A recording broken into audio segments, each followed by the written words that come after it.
Number one kasi sa akin, no, first is the enforcement side. No? As Chito said, no, yung enforcement kasi they're focused on delivering quotas. No? So the role of the enforcers in the streets is not just to apprehend basically, but primarily to make sure that the traffic flow is clear.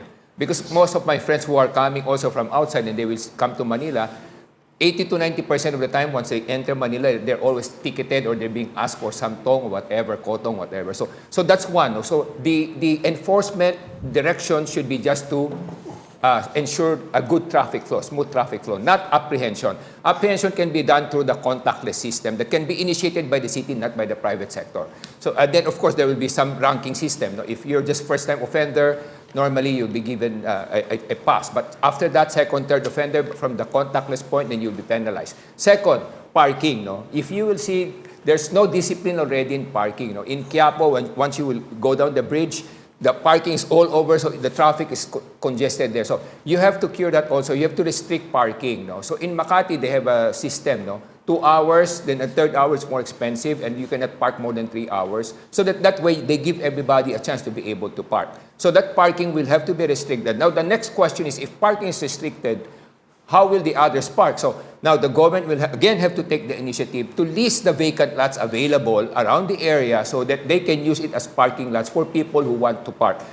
We believe that definitely we need to upgrade the technology of Manila when it comes to traffic enforcement, such as by developing or having its own capability to have contactless apprehension to prevent corruption and to prevent traffic backlogs of any problems on the street when it comes to any possible corrupt enforcers. Second, there are new types of traffic lights and traffic systems in first world countries today, which basically don't just rely on timers, they don't just rely on someone setting it up, but rather by having learning algorithms to know when to let people pass and how to better effectively manage the traffic without having human intervention or without having a manual person telling if it's red, telling people to go, and if it's green, telling people to stop. I believe that we need to stop relying on these human errors and relying on better technology and copy what the first world is doing and instituting that here in Manila. Second, when it comes to parking here in Manila, yes, there is a problem when it comes to parking. Manila is a very tight city, and there's a supply and demand issue when it comes to Manila, as my dad was saying.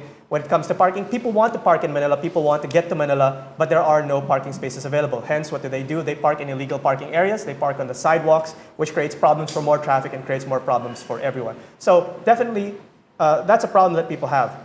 But you can't just catch them and have no possible solution for them. As my dad mentioned, it's up to Manila either to purchase more properties, lease properties, and on their own government initiative, either build parking buildings or accessible parking areas for these cars, or go into PPPs or joint ventures with private companies to help basically quell the supply and demand issue. The other issue, of course, is right now the building code of the Philippines, or in Manila as well, normally, there's a mismatch as well when it comes to the development of the supply and demand of parking spaces. When it comes to the minimum required parking spaces in a building, in a condominium or an office, it's usually 1:5 units, meaning you have one parking space for every 5 condominium units. This also creates a larger supply and demand issue, so we believe that there should be ordinances that enact, or that should at least update this in the city of Manila, wherein building permits are issued for new developments to have more parking spaces to accommodate these other cars.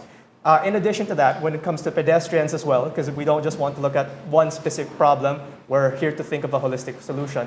So we can also tie up with other city initiatives. Makati City has already started their own subway program as well. I believe that it can be done by Manila to connect a subway system to Makati using they already have their boring machine already. So if we can tie up with them to help develop and connect a subway system here in Manila to Makati, that would also help ease the lives and problems of pedestrians or public commuters as well in Manila.